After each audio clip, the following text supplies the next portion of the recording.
All right, down to the final topic of the course, which is how to find volumes of rotated or revolved not surfaces, sorry, that's Calc 2, finding the area of the surfaces. Trying to find the volume of rotated shapes. Meaning, suppose you've got a region,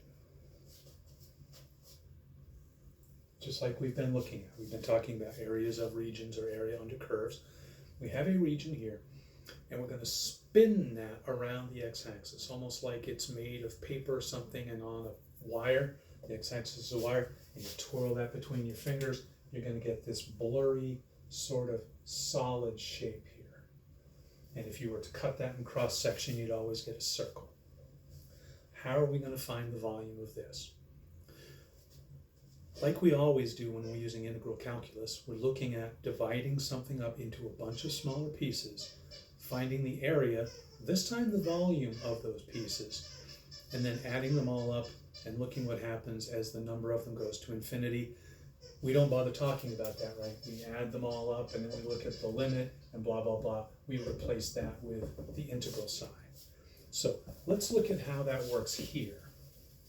And you don't need to write any of this down. You don't need to be taking notes on this one. This is the concept. At the very end, I'll give you the formula. That's all I'll expect you to understand from this, or I'll expect you to remember specifically. We've got a function here. And it's created by this process of revolution. We've got a shape that's round in cross-section. If we cut this up into pieces like we did our flat two-dimensional regions, we're not going to get rectangles. If we cut this up into pieces, each piece is going to be a disc, right? Sort of a little round slab. And that may not be a surprise, given that this is disc lecture number 1. Each one of these is going to give us a disc. Sometimes the disc is fairly small, sometimes it's bigger, but it's always going to be a disc, and it's a disc like our rectangles were rectangles, right? Our rectangles never had a rectangular top. They were always sort of tilted. Same thing here. This isn't actually a disc, but close enough. What is the volume of this disc? Well, mathematically, this would be a cylinder, right? And the volume of a cylinder is the area of the base, pi r squared, times the height. Now, if we think about where this comes from, if we think about the fact that this is a piece that came out of this shape here, pi is pi. The radius of this piece, the distance from the center out to the rounded surface, is the distance from the x-axis up to the function. And that is the value of the function, right? That would be the value of the function at the representative x value, blah, blah, blah, we talked about before. All we need is x there, or not x, f of x. So the radius is just the value of the function, and we're going to square that.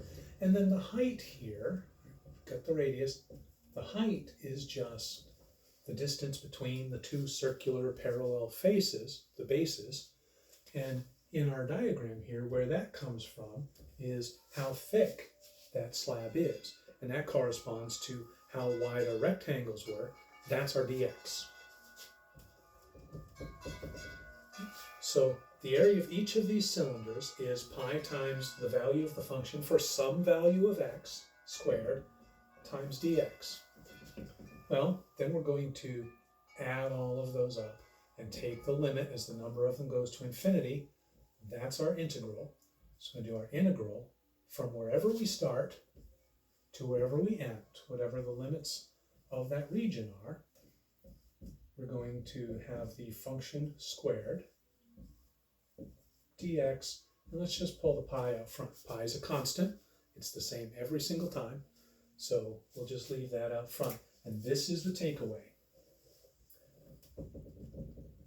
Not all shapes are going to be able to be handled like this. We're going to look at 2 other methods that we'll need for different situations. But when your region spun around the x-axis, and we're only going to worry about rotating about the x-axis, can be sliced into discs, into cylindrical pieces like this, then you can find the volume of this shape by multiplying pi times the integral from the beginning to the end, the function squared, dx. The dx allows us to do the integration, and it represents the width or the thickness of those slices. Okay, make sure you understand the idea here, and we're going to come back and do 2 or 4 more of these problems. See you next time.